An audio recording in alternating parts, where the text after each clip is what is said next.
Igbo bụ Igbo ndị ọma, anyị alachitara azụ na obere ezumike anyị jere. Dịka anyị ji gwa unu na mbụ, o nwere ọtụtụ ihe anyị na-ewetara unu na ụtụtụ ọma na ebe a ka unu ga na-amụta ihe dị iche iche. Dịka anyị ji kwuo na dịka na mbido anyị kwuru maka di na nwunye na-agba n'iro. Ka anyị ji nachi ya azụ anyị ekwukwa maka ife gbasara ife ị ga-eji na-azụ arụ onwe gị na arụ na-esighị ike. Ịghọtago? Ọ nwere ihe ọzọ anyị chọrọ ileba anya tupu anyị na-esi ebe a na-akwapụ maka oge anyị na-akụ na kwarapụ. Ọ dị mma, Ada Jizọs, ọ dị maka ịma na ibe abụ ihe gbasara ụmụ nwaanyị ka ị were aka wee tiwapụ aka oyibo ozugbo. Igbo ọma na-ege ntị, ife anyị na-ekwu maka anyị chọrọ anyị wetala ụlọ ife bụ the full meaning of mother, the acronym mother. Ị na-asị nne, kedu ife bụ na-asụgharị ya n'Igbo bụrụ nne, mana anyị chọrọ ka anyị tinye ya anya kedu ife bụ the meaning of mother. Anyị ga-ewere ya n'ofu ofu. Nke mbụ anyị na-ebido na M na-asị na mother wụ a mentor. A mentor, onye nkuzi, onye ntụziaka, onye ga na-eduzi ụzọ. Biko ịbụ nne, ịbụ onye ntụziaka, ịbụ a mentor. Nke ụfọdụ nke na-esokwa ya bụ o asị na mother wụ an organizer, onye na-egini, onye na-edozi, onye nchịkọlata. Ịghọtago ebe ịhazi ife o wee baa n'iru. Ịghọtago okọ ihe niile ọnụ. Ọ ihe nne bụ onye na-emegiri, onye nchịkọta. Anyị na-agakwa the next one, nke ọzọ na-asị T. Ọ sị na mother, T stand for a teacher, onye nkuzi, onye na-ekuzi ife. Ịmana na-agwa ya sị na onye nkuzi nke mbụ nwatakịrị fụrụ na ndụ bụ gịnị? Nne mụrụ ya. Nne gị bụ onye nkuzi, gị bụ onye na-ekuzi nwatakịrị ka ọ ga-esi bi ndụ, ka ọ ga-esi yikwa, ka ọ ga-esi iwe ezi omume, na-eke ekike tupu ya na-eje n'ụlọ akwụkwọ. Ndị ụlọ akwụkwọ abịara kụziwazi ọzọ kama na izizi ọwụ nne ya ebu ụzọ wee kụziwere, ka ọ ga-esi wee na-ekele na-asọpụrụ ndị okenye. Ọ bụ nne.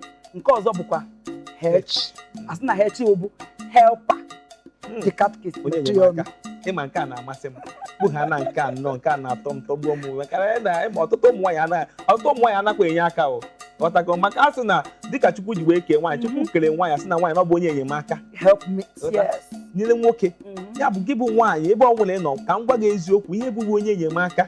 Ọ bụ sọsọ enyemaka n'ebe di gị nọ, bụ enyemaka n'ezinụlọ. Ebe ọ bụla ị na-aga ịbụ onye enyemaka. Ghọtago? Onye nne gị mụrụ gị.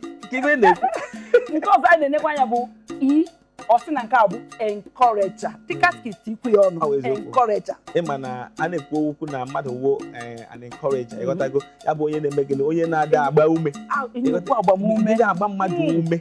Ịghọtago? Dịka ọ bụ na mmadụ na-achọ ime iwe ya anya n'anya, dịka ọ na-ada mba n'ime ihe bụ ihe, nne, ezigbo nne ya emegere, ọ ya akwado onye asị ya kwefuru ihe ị na-eme, gawa n'iru.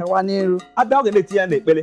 Ọghọtago? O nwere ọtụtụ mmadụ na-eji wee na-akwado mmadụ. Ọ bụ sọsọ jebe n'ekpere, ị na-ekpe ekpere na-asị hapụ, Chukwu na ya enyere gị aka, na-agba gị ume, na-enye gị ndụmọdụ ga-eme gị na-aga n'iru. Maka anyị nwa ịma oge anyị na-etolite, dịka anyị na-achọ ịkwadosi ebe esi na ihe abụ ihe chọrọ ịwụ na ndụ, ọ bụ nne ya abịa sị gị nsogbu adịghị, gawa n'iru na akwụ gị n'azụ. Maka na ọ bụ ọtụtụ nna niile maka na nrapụ kịta nke ikpeazụ anyị na-atụnye aka ozi arụ nke a na-asị already ready. They are always ready.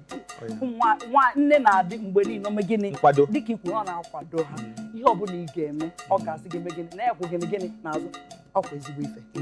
A ga-asị nne na-akwụ ndị na-ebu ajọ ife. Mba, ọ bụrụ nke a na-ekwu mgbe nwatakịrị tụtara ezigbo atụmatụ, maọbụ di gị tụtara ezigbo atụmatụ, maọbụ nwanne gị tụtara ezigbo atụmatụ, ọ bụ nne na-asị ga-abalị gịnị eso gị n'arụ. Ọ bụgoro na mgbe a na-enecha anya, ọ dịka sị na o nwere ihe na-aga nọ, nne ga-asị gị gaba n'iru. Biko ebe anyị nọ, ịbụkwa ezigbo nne, biko bụrụ ezigbo nne, ka ihe niile anyị kọrọ tata bụrụ ihe a ga na-afọ na ndụ gị dịka nne. Oge efugo na oge anyị na-akwarazi kwarapụ dị katkis. Biko achọ nke egwu ụmụ Igbo okwu ikpeazụ. Biko Igbo bụ Igbo ndị ọma, ndị gara anyị ntọ n'ụbọchị taa ma kiriekwa anyị n'ihe onyonyo. Eziokwu, obi dị anyị ụtọ.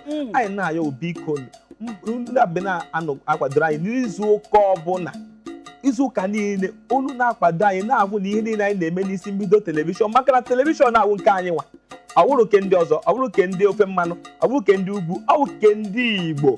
biko na-akwado anyị na-afụ na ihe niile na-eme na ọ na-aga zilili welele eziokwu obi dị m mma ka ọ dịkwa n'izu ụka ọzọ mgbe anyị ga-abịa ebe a imeta unu mma aka bụkwa nwanne unu nwoke Chima Isaac onye ka na-etu the catchcase ana m asị kpọmkwem iwelu gị ijide gị ka Igbo ọma na-ege ntị biko obi dị anyị ụtọ kwụsịwe nọ nchala n'ụbọchị tada biko na anyị nwekwala olileanya na izu na-aga aga nọnyekwa na ya biko inekwa anyị ihe onyonyo ị ga-afụ akara soshal midia anyị biko ka ị sorokwa ebe ọ ga-adụ anyị ma o nwekwara ajụjụ ị nwere ike iji ma ị ga-etinye na gbasara ihe ị nụrụ maọbụ ajụjụ na-agbagwoju gị anya biko a sị ka ịkpọ anyị biko jụọ ajụjụ ahụ anyị ga-aza gị biko udo dịrị gị dịkwara ezinụlọ gị ọ ga-adịrị gị mma anyị na-asị ka o mesịa aka m bụkwa Oriakụ Odoziakụ Ifeọma Ọdụkwe Ada Jizọs 1 n'isi mbido ọ bụrụkwa isi mbido ebidobere mgbe anyị ga-abịa n'izu ga-abịa abịa anyị ma na unu ga-anọnyekwara anyị ngwa nọdụ n'ọfụma